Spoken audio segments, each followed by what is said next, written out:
हमारे नवदीप जी कौर, जो कि कॉलेज में प्रोफेसर है और विशेष रूप से हमारे बीच में नवदीप जी कौर पधारी हुई है, जिनका गुरुदेव स्वागत कर रहे हैं, आशीर्वाद दे रहे हैं। जोरदार तालियां बजाइए।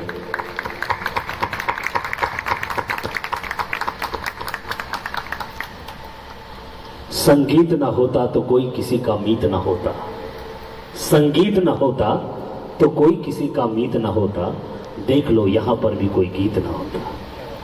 संगीत ना होता तो कोई किसी का मीत ना होता, और देख लो यहां पर भी कोई गीत ना होता। संगीत हमेशा सुरों को जगाता है, और यही संगीत है जो आत्मा को परमात्मा से मिलाता है, आत्मा को परमात्मा से मिलाता है। एक बार जोरदार तालियां हो जाए।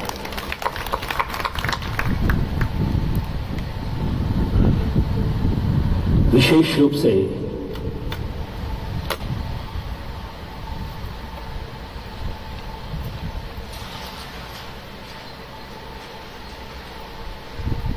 मैं इस मंच के माध्यम से सर्वप्रथम मैं नीम वाले बाबा जी महाराज, जो दत्तात्रेय भगवान का ही स्वरूप कहे जाते हैं, और साथ ही साथ राम जी के परम उपासक संत हमारे बीच में बैठे हुए हैं, आप श्री के श्री चरणों में भी मैं कोटि कोटि वंदन करता हूँ, नमन करता हूँ। परम पूज्य राम स्वरूप दास जी महाराज, आप श्री को भी कोटि कोटि प्रणाम नमन। जिस तरीके से बहन नवदीप जी कौर ने बहुत सुंदर 3 रचनाएं गाई। पहली रचना चादर हो गई पुरानी, अब सोच समझ अभिमानी। ये जीवन ऐसे ही बीत रहा है, लेकिन इस जीवन का सही मायने में क्या हम लेने आए थे और क्या माया के भ्रम में बैठकर ही यहाँ फंस गए, और हमें क्या करना है क्या नहीं करना है, और हम माया के चक्कर में ही रहते हैं और हमारी उम्र पूरी हो जाती, हम घर परिवार में ही डूबकर रह जाते हैं और जीवन निकल जाता है। लेकिन भगवान की परम कृपा होती है तो हमें संत मिलते हैं और महापुरुष मिलते हैं, और ऐसे महापुरुष जो भगवान दत्तात्रेय भगवान से साक्षात जिनका संपर्क हो, जिन्होंने इतनी ऊंचे लेवल की आराधना और साधना की हो, और वो मिल जाए तो फिर जीवन सहज हो जाता है, सरल हो जाता है। और जब महापुरुष उच्च रेंज तक पहुंच जाते हैं, उस साधना के शिखर तक पहुंच जाते हैं, तो उनको मान सम्मान अभिमान गरिमा ये सब कुछ भूल जाते हैं। और आपने देखा होगा, और मैं तो यहाँ आया हूँ, पहली बार आया हूँ, लेकिन मैं कई महापुरुषों के कार्यक्रम में पहुंचता हूं, कई संत महात्माओं के दर्शन करने का अवसर मिलता है, कई राज्यों के मुख्यमंत्रियों के मंच के विधा को संभालने का अवसर मिलता है। मैं राजस्थान पाली जोधपुर से आया हूं, और विशेष रूप से गढ़ गिरनार की धरती, जहां पर आप मंच पर फोटो देख रहे हैं, जो है परम पूज्य पुनीताचार्य जी और माता जी महाराज, इनके कार्यक्रम का वहां संचालन में जो है विशेष रूप से करता हूं। लेकिन हमारे धर्मेंद्र भाई मित्र ही नहीं बल्कि मेरे बड़े भाई है, और ऐसा भ्राता प्रेम है कि जिसकी बदौलत जो है गुरुदेव ने 9 साल पहले गुरुदेव नीम वाले बाबा जी महाराज से मेरी मुलाकात हुई थी। तब धर्मेंद्र भैया ने कहा कि जीवन में कोई समस्या चल रही है विनोद भाई, तो नीम वाले बाबा जी महाराज को पूछिए। लेकिन मैं गुरुदेव के पास में भी खड़ा रहा, लेकिन वहाँ गुरु परंपरा का जो है गिरनार में मठ है, तो वहाँ पर गुरुदेव बिल्कुल कुछ भी नहीं बताया, लेकिन जो कहा कि जीवन की बहुत सारी परीक्षाएं हैं जो तुझे देनी पड़ेगी विनोद। और इतना समय निकला, वाकई में गुरुदेव का एक शब्द कहा हुआ 10 साल जो है 9 साल बीत गए, और वो मैंने कठिन परीक्षाएं दी, और परमात्मा ने मुझे उतनी मजबूती भी दी, और दुनिया क्या होती है वो भी बताया। कितनी जो है उलझने आई, कितनी भी मुश्किलातें आई, लेकिन गुरुदेव ने एक बार कहा था कि एक बार वहां जरूर आना, नंगल जरूर आना। लेकिन बीच बीच में 2 बार जो है प्रयास किया गया, आने का गुरुदेव ने बात भी की कि विनोद कहाँ है क्या है, लेकिन फिर जो है एक समय चक्र ऐसा आता है कि आने का समय नहीं होता है, लेकिन जो है महापुरुष कब किसको कहाँ बुलाना है और कब क्या देना है वो तो इनकी लीला यही जानते हैं। और इन्होंने स्वयं ने कहा कि वो आचार्य कहाँ है, धर्मेंद्र जी उस आचार्य को बुलाओ। कौन? तो धर्मेंद्र जी ने कहा कौन? विनोद आचार्य के? हाँ उसको बुलाओ। तो आज मैं केवल जो है गुरु दर्शन करने के लिए आया हूँ और गुरुदेव की आशीर्वाद और कृपा प्राप्त करने के लिए राजस्थान की सरजमी से आया हूँ। और यहाँ आने के बाद जो मैंने देखा, जो मैंने अनुभव किया, वो अनुभव आपने कई वर्षों से किया है, लेकिन समझने वाला समझ सकता है, हर कोई नहीं समझ सकता।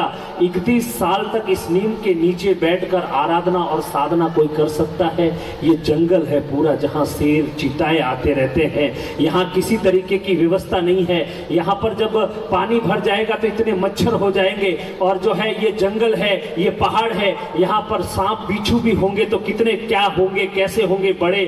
और सांप बिच्छू की अगर बात आए और वो पहाड़ी सांप और बिच्छू हो तो फिर क्या बात है। और उसके बीच में जीवन पर्यंत रहकर साधना करना, आराधना करना, क्या भोजन की व्यवस्था होगी, कैसे क्या भोजन होगा, क्या नहीं होगा, कौन लेके आएगा, कैसे।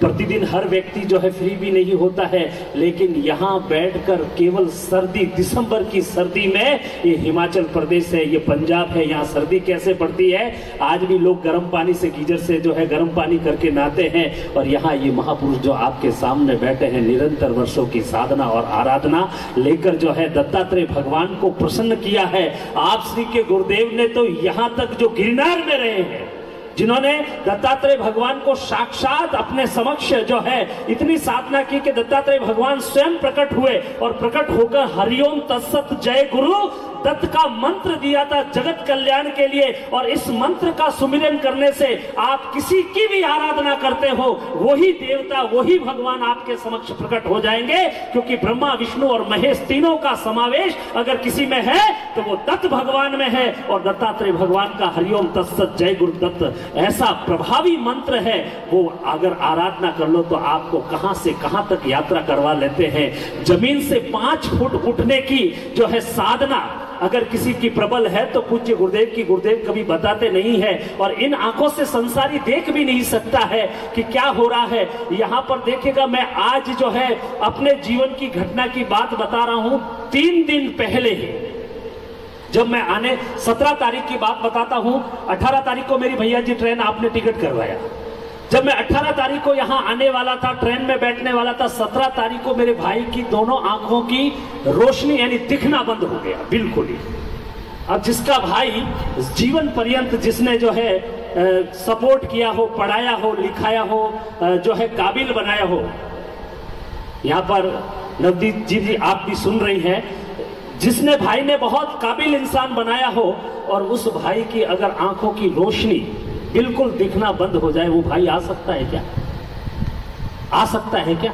नहीं आ सकता। लेकिन ट्रीटमेंट करवाया, उस दिन ठीक नहीं हुआ, लेकिन शाम को जैसे ही दत्तात्रेय भगवान का नाम लिया, गुरुदेव का नाम लिया कि अगर आप बुलाते हो तो जो है शाम को 3 बजे ट्रेन है, दोपहर को 3 बजे ट्रेन है, लेकिन कुछ चमत्कार हो जाए तो मैं यहाँ से निकल पड़ूंगा, नहीं तो मैं तो उनकी तबीयत में सुधार हुआ। रात्रि को बुखार आया लेकिन सुबह पहले तो उनकी तबीयत में सुधार हुआ। और जब मैं वहां से निकला और मैं पूरी रात्रि का, उन्होंने कहा तू जा, संतों का काम है और इसके काम में रुकना नहीं, 1 दिन का ही काम है। और डॉक्टर ने बोला है कि 5 दिन के बाद में ऑपरेशन करना है। और आप मानोगे, जो 3 दिन से ठीक नहीं हो रहा था, उनकी आंखों से रोशनी दिखने लग गई। ये इससे बढ़कर और क्या चमत्कार हो। उसके बाद में मैं ट्रेन के अंदर ही बैठा था, अपने जो है गुरुद्वारा आता है 1 स्टेशन पहले, और चंडीगढ़ में पूरी ट्रेन एसी कोच खाली हो गया, केवल जो है 2-3 रहे होंगे, लेकिन मैं जहां बैठा था ऊपर नीचे साइड में कोई नहीं था। तो उस समय जैसे ही मैं बैठा और बैठे बैठे दत्तात्रेय भगवान का जाप करने लगा तो मेरा ध्यान लगने लग गया, और इतना जबरदस्त ध्यान लगने लग गया, मैंने कहा अगला स्टेशन तो अपना ही स्टेशन है। और उस समय अगर ध्यान लग गया तो फिर दौलतपुर हम पहुंच जाएंगे। लेकिन मेरी आंख खोलने का मैंने प्रयास किया, लेकिन आंख नहीं खुली। लेकिन मैंने गुरुदेव को प्रार्थना की कि गुरुदेव जो है मैं आगे नहीं निकल जाऊं, नंगल आने वाला है। तो बस उसी समय जो है स्थिरता आ गई और फिर जो है जैसे ही मैं नंगल आया तो मैं पहुंच गया स्टेशन। ये घटना इसके बाद में, यहाँ पहुंचने के बाद में जब मैंने ये नज़ारा देखा कि गुरुदेव इस नीम के नीचे बैठे और यहाँ पर जो पानी है, यहाँ पर गुरुदेव को आवाज़ आती थी कि यहाँ पर पानी है, पानी है। तो यहाँ पर पानी की खुदाई की तो यहाँ पर ऐसे ऐसे लोग हैं जो सब जगह पर गए हैं, सब जगह पर जिन्होंने कई महापुरुषों के दर्शन किए हैं। लेकिन कहते हैं कि जिनको यहाँ आकर सुकून मिला, जो बहुत जगह भटकने के बाद में वहां पर स्थिरता आ गई, वो तीर्थ है ये। और गुरुदेव कहीं कहीं बात रूप में सहजता में, आप 84 की उम्र हो चुकी है, गुरुदेव कहीं टॉवर मिलाते हैं, कहीं जो है मोबाइल कहां से कहां हैक हो जाता है। ये गुरुदेव की सारी अगर बातों को समझोगे तो वो लीलाएं हैं, क्योंकि ये अकेले रहे हैं और परम आनंद में रहे हैं। जब दुखी और तकलीफ आता है तो गुरुदेव से परेशानी देखी नहीं जाती, उसकी परेशानी मिटानी होती है और मिटाने में गुरुदेव की साधना जाती है, आराधना जाती है। लेकिन कुछ लोग लायक होते हैं जिन्होंने जीवन में अच्छे सुकृत किए हैं, तो उनको जो है पुरुषार्थ चला जाए तो कुछ नहीं। लेकिन ये संतों की लीलाएं जो समझ सकता है वो समझ सकता है, और जो क्रीम है वो यहाँ पर पहुंच गया है, जो भीड़ है वो कम हो गई है। बस ये सारी चीजें हैं। और देखिए आज भी संत कब कब रचना करते हैं, कब लीला करते हैं। यहाँ पर जो है हमारे धर्मेंद्र भाई खड़े हैं, जब शादी ब्याह का कार्यक्रम हुआ तो गुरुदेव ने जिस तरीके से जो आशीर्वाद दिया, और अन्नपूर्णा का ऐसा आशीर्वाद दिया कि मैं आता तो नहीं हूँ किसी के शादी ब्याह में, लेकिन तू परम भक्त है और मैं विशेष रूप से 10 मिनट के लिए जरूर आऊँगा। और वहाँ पर जो है रसोड़े में जहाँ पर भोजन बनता है वहाँ से निकल कर गुरुदेव चले गए। लेकिन चले जाने के बाद में वो जो प्रसाद बनी, भली वो शादी का माहौल था, लेकिन लोगों ने ये कहा कि हमारा जो है पेट तो भर गया लेकिन मन नहीं भरा, क्योंकि जहाँ संत चले जाते हैं वहाँ सब कुछ जो है सहज हो जाता है। संत चरण जिस थल पर पड़े, पद पद होत कल्याण। संत चरण जिस थल पर पड़े, पद पद होत कल्याण। अरे सूखे उजड़े बाग भी बन जाते उद्यान, सूखे उजड़े बाग भी बन जाते उद्यान। और इस मंच पर बैठने के बाद में प्रत्यक्ष रूप से एक चमत्कार में और अनुभव किया, वो बात कह रहा हूं आपको, आपको लगेगा। गुरुदेव जैसे ही आए तो गुरुदेव ने कहा गर्मी बहुत लग रही है, धर्मेंद्र भाई को बुलाओ थोड़ा पंखा लगाए। क्या कहा? गर्मी बहुत पड़ रही है, धर्मेंद्र भैया को कहो कि पंखा लगाए, आपको गर्मी लग रही होगी। कलाकार बैठे थे, मुझे गुरुदेव ने जैसे ही कहा, और देखिए 5 मिनट के बाद में कैसा ठंडा भरा वातावरण हो गया, आप खुद अनुभव कर सकते हैं। ये ठंडी बयार हमारे जीवन में चल जाए तो क्या कहना, ये आनंद हमारे जीवन में आ जाए तो क्या कहना। क्योंकि संत प्रेम की पीढ़ी पर परमात्मा की प्रार्थना है। संत क्या है? संतों की महिमा को हम नहीं जान पाते। संत प्रेम की पीढ़ी पर परमात्मा की प्रार्थना है। संत विकृति के बाजारों में संस्कृति का संकनात है। संत षड्यंत्र के यंत्र नहीं बेचते, संत समाधिकरण का बीज देते हैं। और संत कभी खत्म ना हो वो आशीर्वाद देते हैं, और उसी आशीर्वाद से जीवन हो जाता है आनंदमय, जीवन हो जाता है सहज, जीवन हो जाता है सरल। क्योंकि संतों की महिमा को हम और आप नहीं पहचान सकते।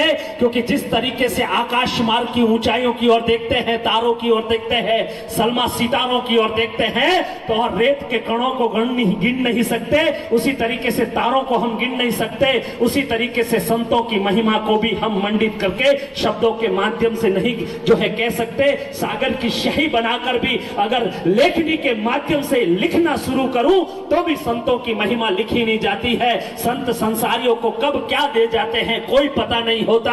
क्योंकि शोभा जना नाम प्रियम सत्यवाणी वाक्यांश शोभा, गुरुदेव से भक्ति भक्तित्व शोभा, सौ परात्म बोध बोधस्य संतान शांति संतों को हम नमन करते हैं, क्योंकि रेत के समंदर में भी ज्ञान की गंगा बहाने वाले, इस जंगल में भी मंगल करके जो है आज संपूर्ण लोग यहाँ पर आ रहे हैं, जहां पर आने जाने के लिए कोई रास्ता नहीं था। और उसके पहले ही बहुत वर्षों पहले गुरुदेव श्री ने बता दिया मुझे, जिस तरीके से अनिल जी भाई साहब ने बताया, मुझे यहाँ बैठे हुए हमारे राणा जी ने बताया, और हमारे कैप्टन साहब से कल मेरी मुलाकात हुई तो कैप्टन साहब ने बताया, और भी जो है अशोक जी सिंगल यहाँ पर आए हुए हैं, और भी कहीं जो है महापुरुष यहाँ पर, कहीं जो है गुरु भक्त यहाँ पर आए हैं। तो उन सभी ने बताया कि यहाँ पर आने के लिए हम किस तरीके से जो है नदी बनी हुई है, और उसके बीच में से पहाड़ों में से गाड़ी जो है पिंचर भी हो जाती थी, परेशान होते थे, लेकिन फिर पहुंचते थे। लेकिन पूर्व में ही कह दिया था गुरुदेव ने कि यहाँ पर जो है बढ़िया जो है रास्ता बनेगा, और आज रास्ता बन गया। लोग आ रहे हैं, जा रहे हैं, और गुरुदेव के दर्शन कर रहे हैं, इस धाम से जुड़े हैं। जो पूर्व में कोई घटनाओं का आभास करवा दे, इससे बढ़कर और महापुरुष क्या हो सकते हैं। हम जितना लेना चाहे वहां से ले सकते हैं। इसलिए आप सभी इस बात को समझे, इस धाम से जुड़े रहे, और सहज रूप से गुरुदेव देने वाले हैं। बस 84 साल की उम्र हो चुकी है, जीवन पर्यंत कितना जीवन है महात्माओं का, महापुरुषों का कौन जान सकता है। लेकिन मैं ये दृढ़ विश्वास के साथ में कह सकता हूं कि ऐसे संत मिलना बड़ी मुश्किल की बात है। ये नंगल और इस हिमाचल प्रदेश के आसपास के क्षेत्र के तमाम दीवानों को ऐसे गुरु की गुरु कृपा आपको मिली है, और ऐसे गुरुदेव मिल जाए तो फिर धन का भी सही मायने में सदुपयोग हो जाएगा, जीवन का भी सदुपयोग हो जाएगा। क्योंकि बिन सदगुरु के दुनिया में इंसान भटकते देखे हैं। आपके पास दौलत कितनी है, धन कितना है, उससे कोई मायने नहीं रखता। बिन सतगुरु के दुनिया में इंसान भटकते देखे हैं, और आम बसर की बात तो क्या, सुल्तान भटकते देखे हैं। ये रहमो करम की दौलत तो मिलती है आत्मज्ञानी को। अरे बिना ज्ञान के दुनिया में धनवान भटकते देखे हैं, धनवान भटकते देखे हैं, धनवान भटकते देखे हैं। अपने धन का सही मायने में सदुपयोग करना है, धर्म के कार्य में लगाना है। तो यहाँ ये परिसर बन रहा है। गुरुदेव के पास में ऐसे ऐसे भक्त भी आए जिनके जीवन में कल्याण हुआ है। वो कई वर्षों में कहीं भटके, कल्याण हुआ तो उन्होंने कहा कि हम ये बना देते हैं। गुरुदेव ने कहा एक का पैसा नहीं लगना चाहिए, सबका बूंद बूंद से घड़ा भरे। और ये संपूर्ण लोगों का ये धाम है, ये तीर्थ है, जहां पर मां भगवती तीनों रूप में साक्षात वैष्णव देवी विराजमान है, और दत्तात्रेय भगवान और हनुमान जी और गणपति विराजमान है। ये सभी का धाम है। इसलिए 10 रुपए भी लगे, 100 रुपए भी लगे, 1000 भी लगे, 10 लाख भी लगे, तो सभी भक्तों के बूंद बूंद से जो है ये तीर्थ बनना चाहिए। ऐसी भावना अगर किसी में हो सकती है तो साक्षात दत्तात्रेय स्वरूप भगवान शिव स्वरूप योगीराज तो परम पूज्य गुरुदेव नीम वाले बाबा जी ही हो सकते हैं। क्योंकि हमें वो चाबी मिल चुकी है जो हमारे जीवन में घट में जो अंधकार है उस अंधकार को दूर कर देगा, उस राग देश को दूर कर देगा, उस कषायों को दूर कर देगा, उस पाप जो मन में छा रहे हैं उनको दूर कर देगा, और हमारे जीवन में आशा, विश्वास, श्रद्धा, भक्ति जगाकर हमारे जीवन को प्रकाशमान बना देंगे। क्योंकि संत कब कहाँ किस समय विचरण कर जाएंगे कोई पता नहीं, लेकिन आज प्राप्त कर लिया वो अपना है। क्योंकि धवल धाम के नाभिराम भूकंपों में ढह जाते हैं, गज तुरंग वाहन पानी की पहाड़ों में बह जाते हैं, अंत जिस चिता पर बड़े बड़े बलवंत अपनी देह दे जाते हैं, पर संतों के वाक्य करोड़ों कंठों में रह जाते हैं, पर संतों के वाक्य करोड़ों कंठों में रह जाते हैं। गुरु मुख से एक शब्द निकला और वो हमारे जीवन में हो गया तो हम तो यहाँ इस धाम के कायल हो गए, गुरुदेव के कायल हो गए, गुरुदेव के दीवाने हो गए। लेकिन हमें गुरुदेव रूपी चाबी जीवन पर्यंत लेनी है, ताकि बंगले में हम पहुंचकर जिस तरीके से ऐशो आराम की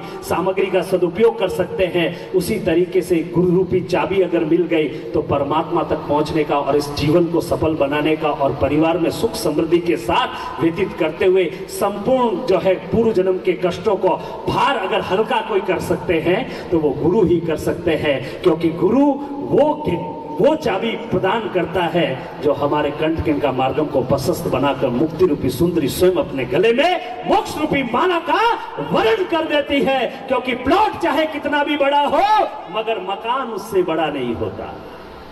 प्लॉट चाहे कितना भी बड़ा हो मगर मकान उससे बड़ा नहीं होता, और मकान चाहे कितना भी बड़ा हो मगर कमरा उससे बड़ा नहीं होता, और कमरा चाहे कितना भी बड़ा हो मगर दरवाजा उससे बड़ा नहीं होता, और दरवाजा चाहे कितना भी बड़ा हो मगर ताला उससे बड़ा नहीं होता, और ताला चाहे कितना भी बड़ा हो मगर चाबी उससे बड़ी नहीं होती। और गुरु रूपी चाबी मिल जाए तो सारे मार्ग और सारे रास्ते खुल जाते हैं। एक बार हथौड़े को पूछा गया, हथौड़े ने जो है ताले को पूछा कि मैं तेरे ऊपर इतनी चोट करता हूं लेकिन फिर भी तू टूट जाता है लेकिन खुलता नहीं है, लेकिन चाबी तो इतनी है, तू कैसे खुल जाता है? जब ताला जवाब देता है तू बाहरी चोट करता है। ये गुरु उसी तरीके से चाबी अंदर तक पहुंचती है और अंदर घट के ताले को टटोलती है और बस मैं खुल जाता हूं, दिल के तारों को छेड़ती है। और उसी तरीके से गुरु हमारे जीवन रूपी राग कषायों को टटोलता है और उसको बाहर कर देता है, तो आनंद आ जाता है,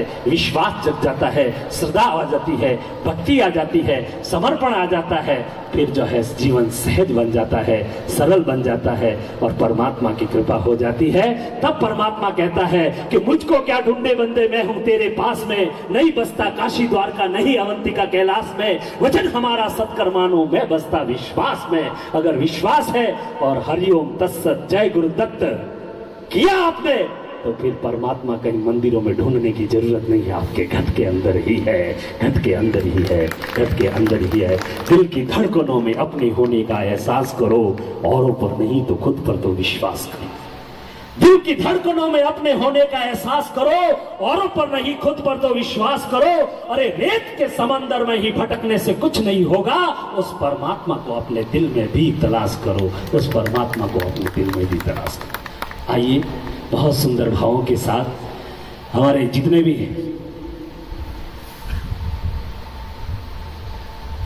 हमारे बीच में टीवी बीच में पधारे हैं, हम हृदय की गहराइयों से आपका अभिवादन करते हैं।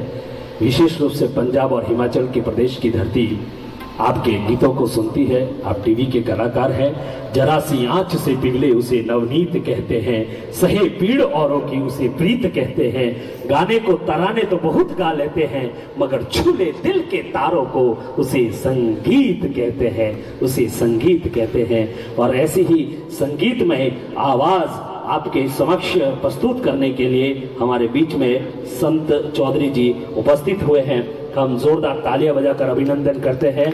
और विशेष रूप से मैं यहाँ पर आया हूँ तो हमारे धर्मेंद्र कुमार जी के लिए भी जोरदार तालियां बजेगा। परम गुरु कृपा मिली है।